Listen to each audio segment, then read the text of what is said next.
जी जी जी करें आप।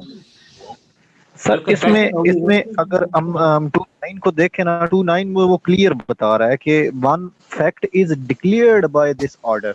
हाँ जी। अगर ये ऑर्डर डिक्लेयर करता है कि ये कंक्लूसिव प्रूफ है तो फिर वो हाँ कंक्लूसिव माना जाएगा। हाँ जी, अब 128 में तो वो खुद बता रहा है कि ये कंक्लूसिव प्रूफ है, ये तो मतलब है कंक्लूसिव कि प्रूफ इस है। ऑर्डर ने बताया है ये कंक्लूसिव प्रूफ है। हाँ बाकियों में जो है वो नहीं आप ले सकते, हाँ, क्योंकि बाकी ये हमने पूरा आपको क्यूएसओ ऑर्डर में पढ़ा, कहीं बताता पे है। कंक्लूसिव प्रूफ नहीं आया, जी सर, ना ही आएगा। सर लॉ नाइन में ये क्लियर है इस बारे में।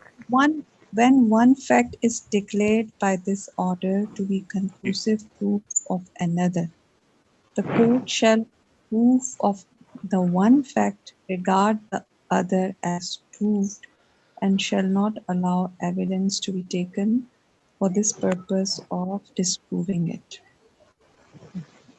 जी जी वकार साहब, फिर बता दें मैडम को, मैडम कंफ्यूज है।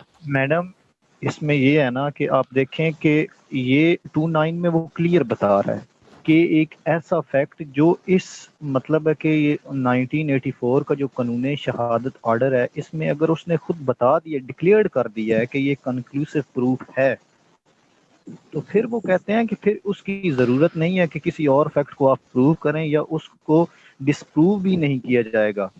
ये 2.9 बता रहा है कंक्लूसिव प्रूफ के बारे में। अब इसकी एग्जाम्पल जो है वो 128 है। 128 में वो बता रहा है कि ये कंक्लूसिव प्रूफ है यानी आप ये कि कहना चाह अगर रहे हैं कि ये सेक्शन 9 जो है ये 128 के बारे में हमें बता रहा है, दैट्स इट। हाँ जी, ये जहाँ पे ये ऑर्डर कंक्लूसिव प्रूफ के बारे में बताता है वहां पे 2.9 अप्लाई होगा। मतलब वो ये बाकी कह रहा है कि कहीं जहां जहां पे कंक्लूसिव प्रूफ का लफ्ज इस्तेमाल होगा जिस आर्टिकल में भी, वो ही सिर्फ होगा। तो हाँ इसमें जी, सिर्फ 128 बिल्कुल। में ये यूज किया गया है कंक्लूसिव प्रूफ का जो वर्ड है, तो सिर्फ हाँ उसी के जी, रिलेटेड होगी। बाकी पे अच्छा आप नहीं ले ठीक है, सकते। Thank you. ठीक है मैडम, ठीक है सर, थैंक यू। चलें जी, अब हम 128 की वर्डिंग पढ़ते हैं। मैंने लिंक शेयर रखा है, क्या था बच्चे कह रहे हैं कि लिंक ही नहीं मिला हमें। सर एक ही ग्रुप में आया हुआ, दूसरे ग्रुप में नहीं आया हुआ। दूसरे कौन से ग्रुप में नहीं आया? समटाइम ऐसा हो जाता है, मिस हो जाता है कोई ग्रुप।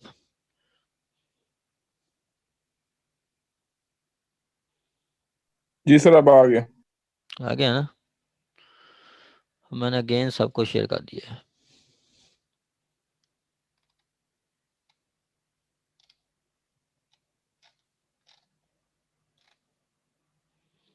चलें जी,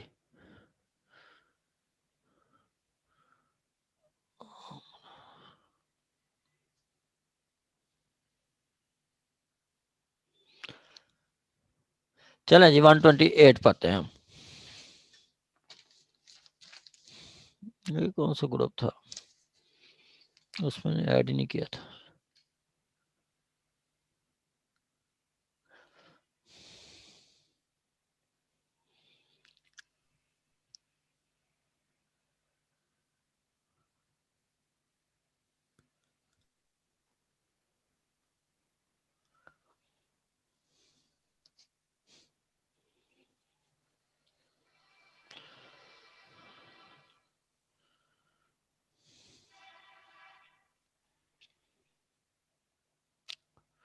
चलें जी, 128 कहता है the fact that any person was born during the continuous of valid marriage, during the continuous of valid marriage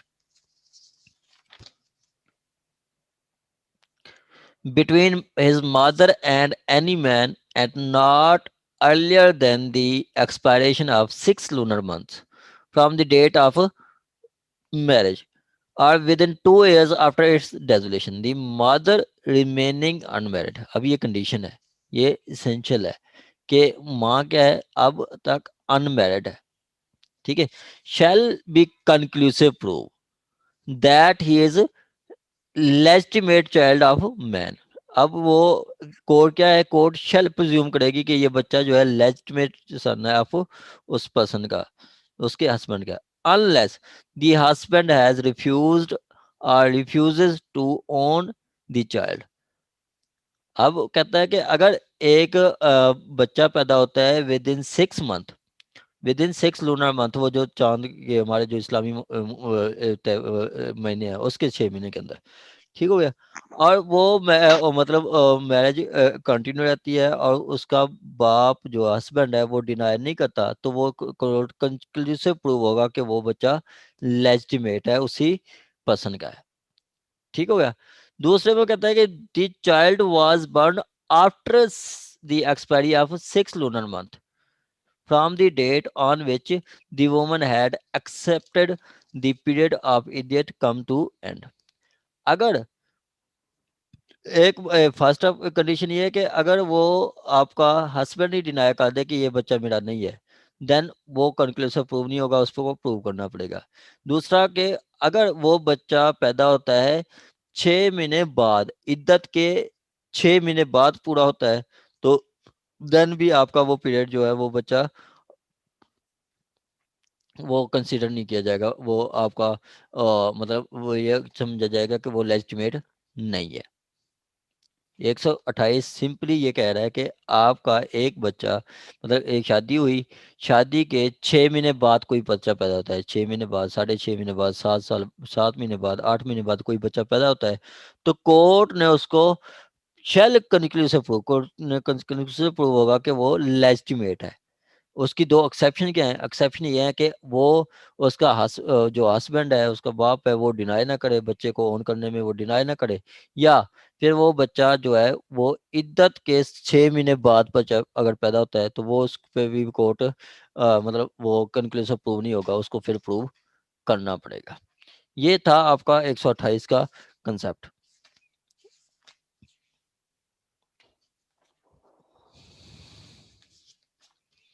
फिर सर केस चलेगा क्या चीज? ये सर, ए और बी में सर अगर जैसे वो नहीं मानता खावंद, तो सर केस चलेगा, साबित करना होगा सर। हाँ जी, फिर प्रूव करना पड़ेगा।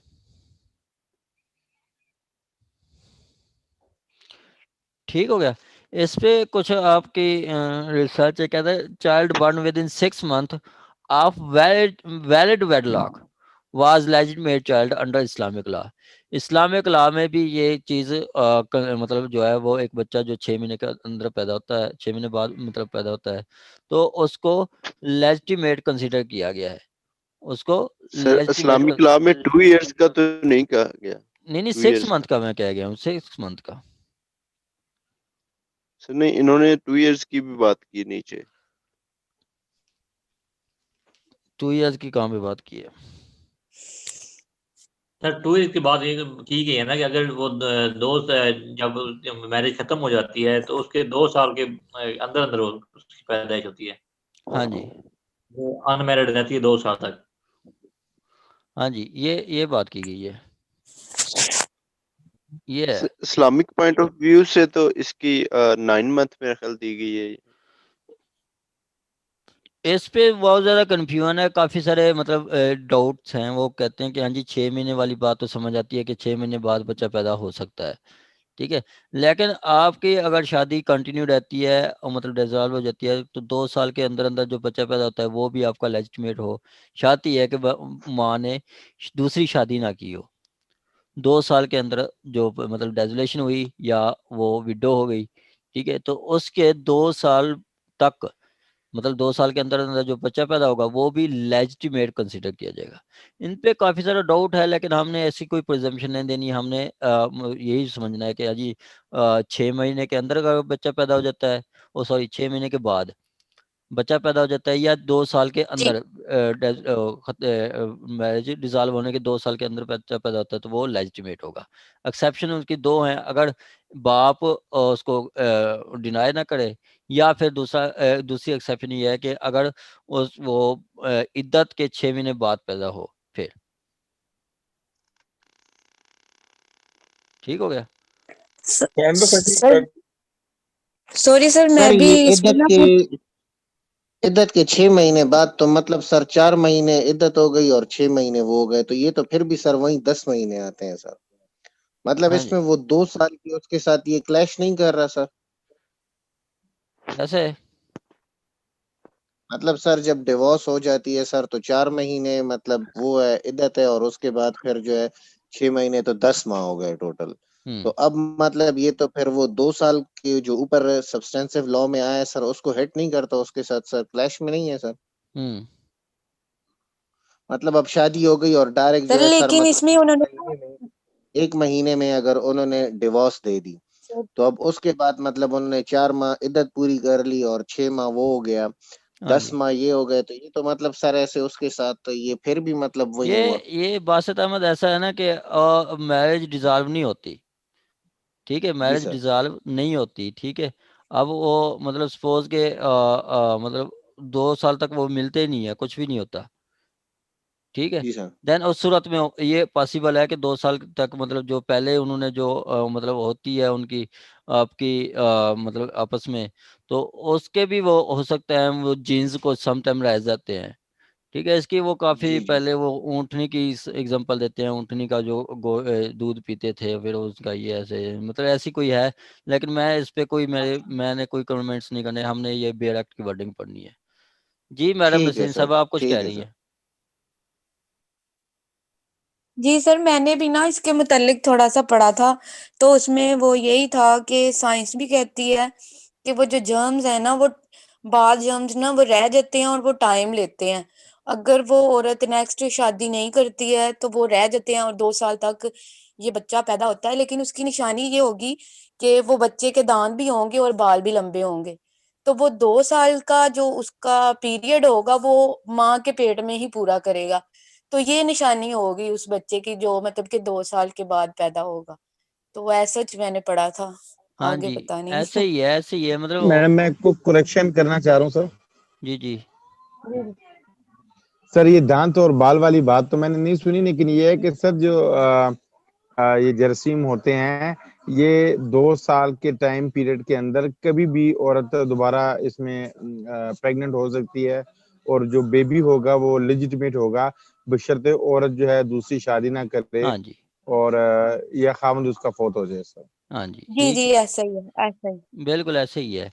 128 आपका सिंपली ये कहता है कि आपका बच्चा शादी के लूनर 6 मंथ के बाद पैदा होता है, या शादी इंटैक्ट रहती है और 2 साल के मतलब 2 साल के डेजुलेशन के 2 साल के अंदर अंदर बच्चा पैदा होता है, तो वो भी लेजिटिमेट होगा। ये 128 का कंक्लूसिव प्रूव है।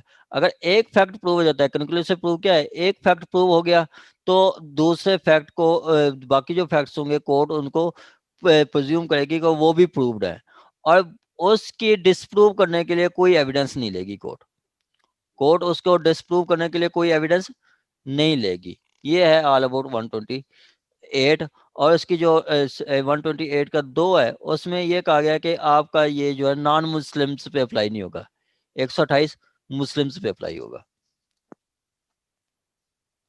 ठीक हो गया? सर मुझे एक्सेप्शन बी की समझ नहीं आई, ये जो इसके एक्सेप्शन है, यानी कि ये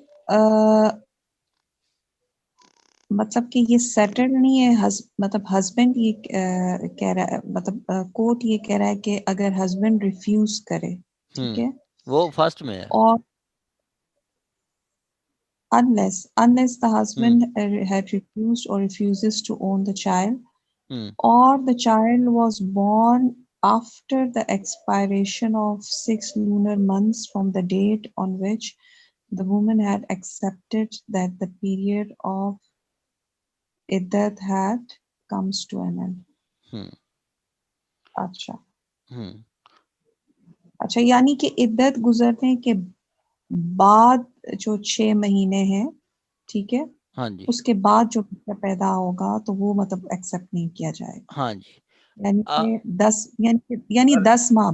10 माह वो सर ये मैडम देखे ना कि ये आप कह रहे हैं कि वो 4 महीने बाद उसने इद्दत को जो है ना एक्सेप्ट करनी है, ये तो मैडम वो इसमें उन्होंने क्लियली लिखी है। वैसे तो हमारा जो कुरान पाक कहता है कि अगर विडो हो जाती है, विडो की जो इद्दत है वो 4 माह 10 दिन है, ठीक है। अगर डिवोर्स होती है, तलाक होती है, तो उसकी जो इद्दत पीरियड है वो 6 मंथ है, ओ सॉरी 3 मंथ है, 3 महीने है, 90 दिन। ठीक हो गया। लेकिन यहाँ पे उन्होंने एक अलग चीज ऐड किया कि जब वो वुमेन खुद एक्सेप्ट करेगी कि इद्दत का पीरियड, उसके बाद अब उसको हो सकता है कि उसको लगता हो कि ये अभी मतलब जो है ना ये जेम्स हो सकते हैं या उस ऐसी कोई कंडीशन हो, तो उस सूरत में वो ये अप्लाई नहीं होगा। उसने जब वुमेन ने एक्सेप्ट करने हैं सेक्स लूनर मतलब इद्दत को एक्सेप्ट करना है कि हाँ जी इद्दत कंप्लीट हो गई है, उसके 6 महीने बाद अगर बच्चा पैदा होता है तो वो लेजिटिमेट कंसीडर नहीं किया जाएगा।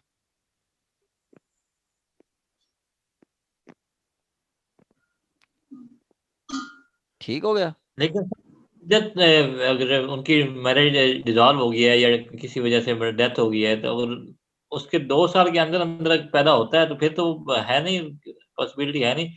ये तो 6 माह उस सूरत में हो गया ना कि अगर उनकी शादी हो गई है और शादी के 6 माह के बाद ही उनका बच्चा पैदा हो गया है, तो वो फिर लेजिटिमेट होगा। हाँ जी ऐसे ही है। तो फिर नेक्स्ट है इद्दत जी वाला तो यहाँ वो पे। तो 2 साल में नहीं हाँ जी वहाँ पे जो दो में वो शादी की बात हो रही है, यहाँ पे जो उसकी कंडीशन भी यही है कि वो अनमैरिड हो, तो अनमैरिड है देन ठीक है। अगर वो इद्दत पीरियड गुजार के भी अगर कोई शादी कर लेती है तो उसमें 2 बच्चे पैदा हो जाता है, ठीक है, तो वो लेजिटिमेट नहीं होगा।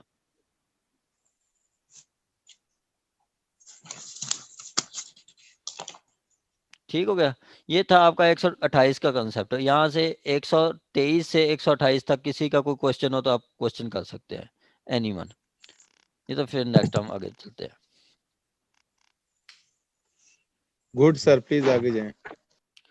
चलें जी 129। ये 129 मोस्ट इम्पोर्टेंट है। ये 129 आपको बहुत सारी चीज़ों को कनेक्ट करता है, बहुत ज़्यादा चीज़ों को करता है, और कोर्ट 129 का बहुत इस्तेमाल करती हैं कोर्ट्स जो है, बहुत ज़्यादा इस्तेमाल होता है कोर्ट्स जो, जैसे कि आपने कुछ दिन पहले आर्टिकल 6 पढ़ा है, उसमें भी यही कहा गया कि accomplish is unworthy of credit unless he is corroborated his material particulars. जब उसकी मतलब वो उसको कम जाता है कि जो अकम्प्लिस है वो झूठा गवाह है जब तक उसकी गवाही वो मैच नहीं करती। ठीक हो गया। वो उसको झूठा समझा जाता है, वो ट्रस्टी नहीं समझा जाता। ठीक है। अब इसको हम पढ़ेंगे। इसमें court may presume, court may presume करती है।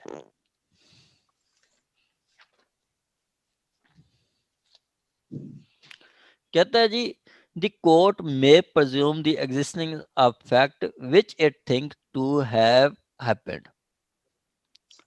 कोर्ट प्रज्यूम करेगी कि ये फैक्ट एग्जिस्ट करता है, ठीक है, which it likely to have happened, जो कि हो सकता है, लाइकली उसके चांसेस है कि हो सकता है, regard being had to common course of natural events human conduct and public and private business in their relation to the fact of a particular case। ठीक हो गया। कोर्ट ने प्रिज्यूम करना है कि ये फैक्ट एग्जिस्ट करता है, जो कि वो कोर्ट लगती है कोर्ट को ये फैक्ट एग्जिस्ट करता है, कोर्ट ने ये प्रिज्यूम करना है।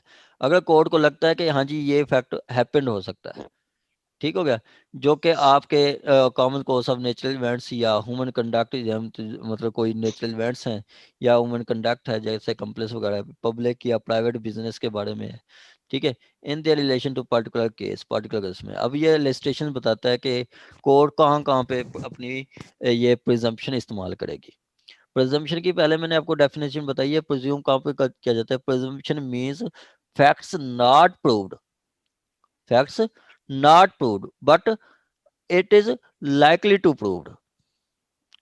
ठीक है, likely to admitted मतलब proved नहीं होते लेकिन it's thoughts to proved, it's thoughts to be proved कि मतलब कोर्ट समझती है कि ये प्रूव्ड होंगे, प्रूव नहीं होते, एविडेंस से उसको प्रूव नहीं किया जाता, लेकिन कोर्ट को सोचती है समझती है प्रूव कि ये प्रूव्ड होंगे। कहता है दी कोर्ट में presume that a man who is in possession of stolen property, एक पर्सन जिसके पोजेशन में है stolen property, soon after theft, after the theft is either the thief or he has received the goods knowing to be stolen unless he account for his possession। अब इसमें बताया जा रहा है कि सपोज के एक मोबाइल चोरी हुआ, नोकिया का मोबाइल एक चोरी हुआ, और वही नोकिया का मोबाइल नोकिया A37, ठीक है, या नोकिया N5, ठीक है, नोकिया N95, एक चोरी हुआ नोकिया N95, और वो एक इस वक्त पोजेशन में है मिस्टर ए के। तो कोर्ट ने प्रिज्यूम करना है कि इस पर्सन ने चोरी की है, या इस पर्सन ने चोरी का ये सामान, ये मोबाइल खरीदा है, जानते हुए उसने चोरी का सामान, चोरी का माल खरीदा है। Until he account for his possession, जब तक वो अपनी अलहदा कोई सेटिस्फेक्शन ना दे कि ये तो मैंने ये खरीदा है, मुझे पता नहीं था, मुझे इल्म नहीं था, या मैंने ये फलां बंदे से मुझे मिला है, या मुझे फलां बंदे से गिफ्ट किया है, ये होगा। लेकिन कोर्ट ने ये प्रिज्यूम करना है कि इस पर्सन ने ही चोरी किया है, या इस पर्सन ने चोरी का सामान खरीदा है। ठीक है, क्या समझ आइए नासिर साहब आपको? सर इसमें ये कहा गया है कि अगर कोई ऐसा फैक्ट जो कि मतलब ये ज़ाहिरी तौर पे ये नज़र आ रहा हो कि ये चीज़ हुई है, या कि किसी मतलब नेचुरल इवेंट्स के रिलेटेड हो, या ह्यूमन कंडक्ट के रिलेटेड हो, या पब्लिक प्राइवेट बिजनेस रिलेटेड हो, तो वो फिर उसको इसी तरह मतलब ये कोर्ट प्रिज्यूम करेगी, कर सकती है कि ये वाकई चीज़ हुई है, अनलेस के जिस पर जो मतलब अगर ह्यूमन कंडक्ट से रिलेटेड है वो प्रूव करे कि ये जो ये चीज़ हुई है ये उसके नॉलेज में नहीं थी, या उसने मतलब जानबूझ के नहीं की, उसके लाइल्मी की वजह से हुई है। अगर कोई चीज़ कोई स्टोलन प्रॉपर्टी वो परचेज़ करता है, तो वो ये चीज़ प्रूव कर देता है कि ये मुझे नहीं इल्म था कि ये चीज़ स्टोलन प्रॉपर्टी थी। मैंने ये लाइल्मी में ये चीज़ खरीदी है, तो फिर वो उसमें ये चीज़ कोर्ट प्रिज़्यूम नहीं करेगी, अदरवाइज़ ये प्रिज़्यूम करेगी कि इसको इल्म था और इसने जानबूझ के ये चीज़ परचेज़ की है। हाँ जी, ये चीज़ है। आ गया जी दी कंप्ले, दूसरा कहता है the accomplice is unworthy of credit unless he is corroborated in material particulars. अब कंप्लेस को क्या समझा जाएगा कि वो अनवर्थी ऑफ क्रेडिट है, ठीक है, जब तक उसकी टेस्टिमनी जो है वो उसकी शहादत जो बाकी एविडेंस के साथ कोलैबोरेट ना करे, ठीक है, एक चीज। फिर कहता है सी कि that the bill of exchange accepted या इंडोर्स्ड वाज एक्सेप्टेड या इंडोर्स्ड फॉर गुड कंसिडरेशन। अब एक बिल ऑफ एक्सचेंज आपका ट्रांसफर किया गया है, एक बिल ऑफ एक्सचेंज आपके मतलब ड्रार को भेजा गया है, ड्रार ने आगे पेई को भेज दिया है, पेई ने जो एक्सेप्ट किया है, तो कोर्ट ने ये प्रिज्यूम करना है कि वो गुड कंसिडरेशन में एक्सेप्ट किया गया है। पेई ने उसको एक्सेप्ट किया है तो वो गुड कंसिडरेशन में पे एक्सेप्ट किया है, मतलब उनकी जो आपस में टर्म्स एंड कंडीशन थी वो फुलफिल थी। बिल ऑफ एक्सचेंज ये है कि आपको मैं एक 10,000 दे रहा हूँ, तो 10,000 आपने बाद में 6 महीने बाद 10% के इंटरेस्ट रेट के साथ आपने मुझे वापस करना है। वो पेई एक मिस्टर ए ने ड्रा किया, और जो ड्राई है मिस्टर बी है, और पे ई कौन है, पीई मिस्टर सी है, सी ने एक्सेप्ट किया, तो ये समझा जाएगा कि उसने वाकई 10% पे उसने इंटरेस्ट लिया। कोर्ट ये प्रिज्यूम करेगी अनटिल कंट्रेरी प्रूव्ड। डी कहता है that the thing are state of things which has been shown to be in existence within a period shorter than within such thing or states of thing usually cease to exist is still in existence, still in existence। अब यहाँ पे D में बताया गया कि जैसे कि अब कोई एक चीज है जिसका दौरान, या सपोज के अब एग्जांपल ले लेते हैं कि जो वकास साहब ने बिल्डिंग किराए पे ली नासिर साहब से, ठीक है, 5 साल के लिए उन्होंने बिल्डिंग किराए पे ले ली, 5 साल के लिए उन्होंने बिल्डिंग किराए पे ले ली, तो 5 साल जो मुकम्मल दौरानी क्या है, 5 साल है।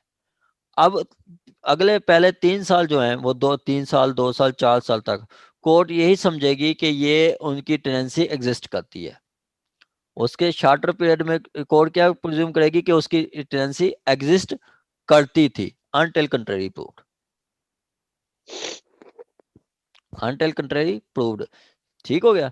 जैसे कि आपका कोई एक एजेंट को रख लेते हैं, 10 साल के लिए रख लेते हैं, ठीक है, तो 2010 में रखा 2020 तक, तो कोई कोर्ट ये प्रिज्यूम करेगी कि 2014 में भी एजेंट था, 2015 में भी एजेंट था, 2016 में भी एजेंट था।